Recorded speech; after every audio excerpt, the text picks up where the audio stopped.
ამ ორ ოთახში თავს იყრის სოციალური უთანასწორობისა და თან იმედის ისტორია.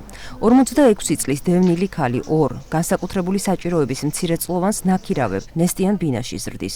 14 წლიდან დევნილობაშია, ჩაწერილია ზუგდიდში, მაგრამ ბავშვებისთვის აუცილებელი პროგრამები თბილისშია. ბინასაც ზუგდიდში ელოდება, თუმცა ჯერ მისი რიგი არ დადგა მრავალი წელი. ნესტი არის ზამთარში ძალიან ფანჯრები და კარები რო დაიხურება და პლეტას რო თავთ თავისებური ნესტის სული დგება საშინელი. ხშირად არიან ბავშვები ცუდა და სასწრაფოს ექიმმა მითხრა ერთხელ შვილ გაიყვანე რაღაცნაირად გაიჭირვე რომ ამ ნესტში ბავშვები არ აცხოვრო. 350-ად ვერსად ვერ შოვლობდა მეტის გადახდა მე არ შემიძლია ახლა. ბინის მოლოდინის ახალი თარიღი 2026 წელია. არადა ოცნების გათვლით დევნილების საცხოვრებლებით დაკმაყოფილება 2025 წელს უნდა დასრულებულიყო. ამასობაში ოჯახს მხოლოდ სოციალური დახმარება აქვს. დევნილებისთვის ყოველთვიურად გამოყოფილი 45 ლარი არ ეძლევა. ორივე ერთად თურმე არ შეიძლება. სამაგეროდ ოჯახს ჩამოაკლეს შემწეობა. მათ შორის ერთი საფუძველი გამაოგნებელია. ისე მოვიდა აგენტი, გადამოწმება იყო იანვრის თვეში. ბავშვებს დაენიშნა პენსია, დანიშნული ქონდა ორივე, აბილიტაცია, რეაბილიტაციაზე დამყავს და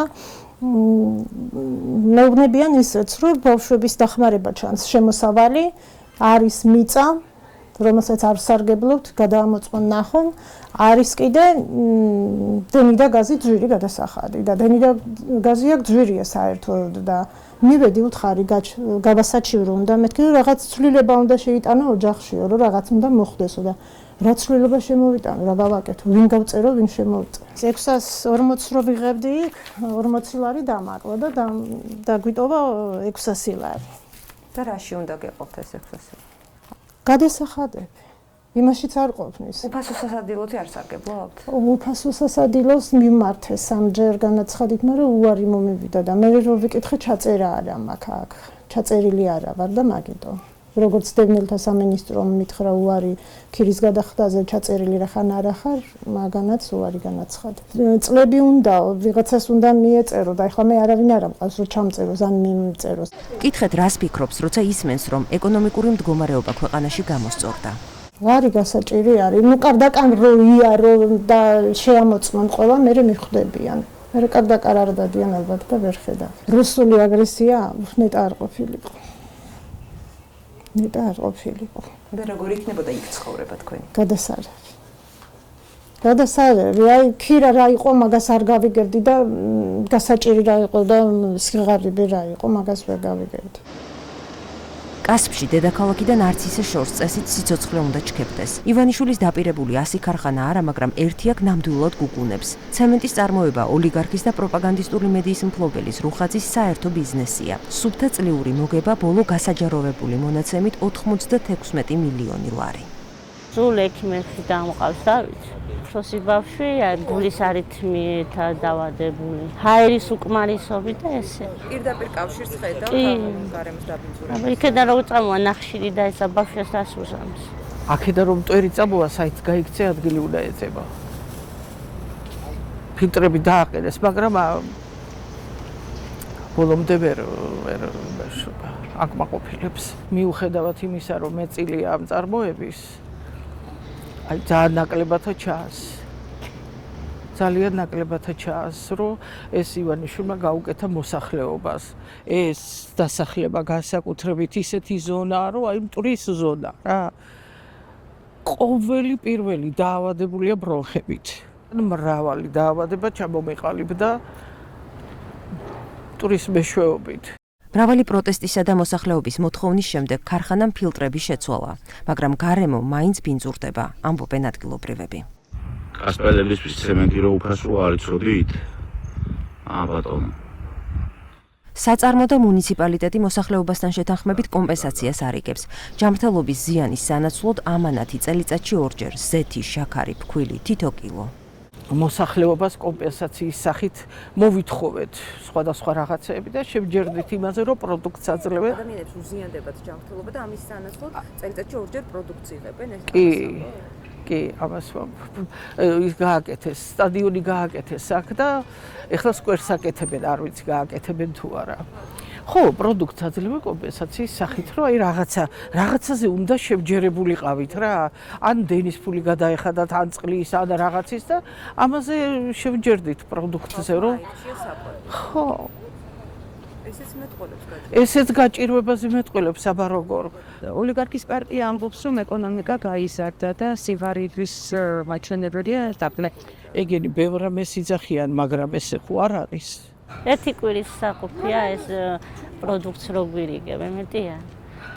კომპენსაცია იმის შუქის ფული გადაგვიხადოს, გაზის ფული გადაგვიხადოს, რომ ეს მტვერს და უბედურებას რო სუნთქავთ.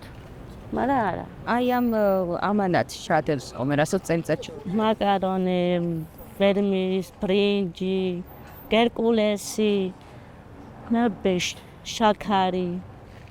ვენზე გრეჩი ხა და ესეთ ჟეთი და რაღაცა კამფეტი ცოტა ყუთი თმეტია. და ერთი ის არა ქვია, შამპანი. აქვე მოვისმინეთ განსხვავებული აზრი. მოქალაქე ოცნების კეპით, ოცნებით კმაყოფილია. შემეცის მტვერი გვაწუხებს თორე ამ მთავრობას არ სვენდური არაფერი. კაი მთავრობა რასაც აკეთებენ, ყველაფერი მომწონს და სხვა რა ვთქვა. მხარდამჭერი ხართ გეტყვით, კი, შრომობ, წვალობ, ხელფასი მაგდა. სხვები კმაყოფილები არიან? სხვებზე, რა ვიცი, გაამოძრავონ. ხელი, ფეხი, ღმერთმა იმიტომ მისცა ეს ადამიანს. ვისაც სურვილი აქვს, ყველა შოულობს ოჯახისთვის საკმარის შემოსავალს. ხო, რავი, მე ეგრევე ვფიქრობ. გვინდოდა მერი გვენახა ვახტანგ მაისურაძე მეორე ვადით იყრის კენჭს. წინა არჩევნებზე თავი ხალხს ამ დაპირებით დაამახსოვრა. დაიკრძალოს ერთსქესიანთა ქორწინება ჩვენ რაიონში. მუნიციპალიტეტში, სადაც სოციალური დახმარების ბაზაში მოსახლეობის თითქმის 40%-ია, სადაც ოლიგარქს იმედით შეყურებდნენ, ხელში შერჩათ ერთნაირ სქესიანთა ისედაც აკრძალული ქორწინების აკრძალვა. პრობლემაა ეს კასპში? კაი, ნუ მოლაპარაკებთ ახლა, რავი, მე ვიცი რაც არის პრობლემა იმას. არ გამიგია კასპში თუ ესეთი რამე ხდება.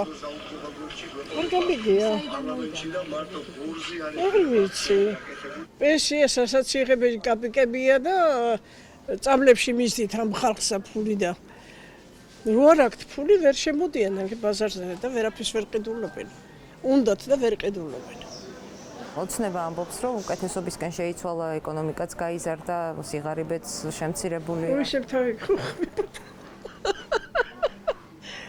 არა. ვიცით რო არა.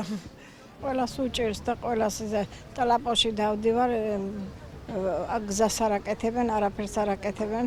ძალიან თუ მდგომარეობაშია რა, ხალხებსა და მთავრობა. მერს ტელეფონით დაუკავშირდით. მხოლოდ ის თქვა, რომ ივანიშვილის ოჯახის ქარხანა ყველა გადასახადს ადგილობრივ ბიუჯეტში იხდის, რის მტკიცებულებასაც სხვათა შორის 4 წელია ითხოვს ადგილობრივი ოპოზიცია.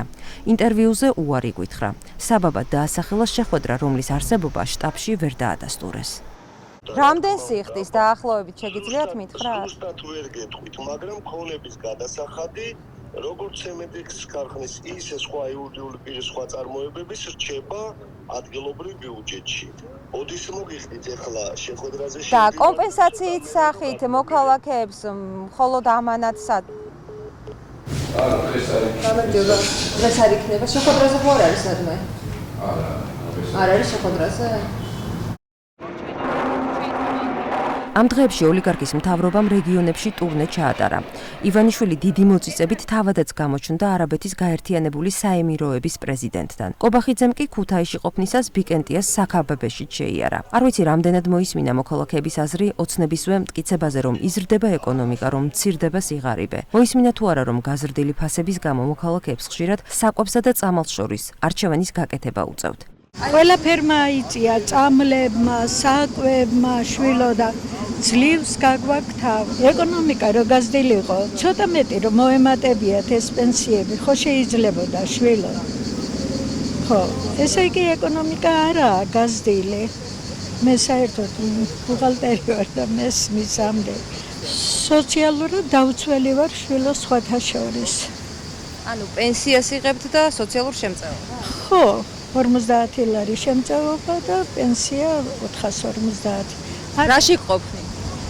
არ ყოფნი შვილო, ესე იგი თვი არ გავა თუ დამიჯერებთ.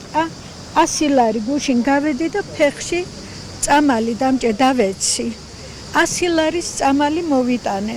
რაში უნდა ვიყოფინო, დავრბივარო, სადაც იაფე არის, რომ რაღაცა ცოტა იაფად ვიყიდო და წავიღო ოჯახში, რომ გავიტანოთ თავი. ხორცზე და ამისანა რამეზე ახლა ბაზრიდან ნამდვილად ზედმეტია ლაპარაკი. ხელფასები სად გაიზარდა?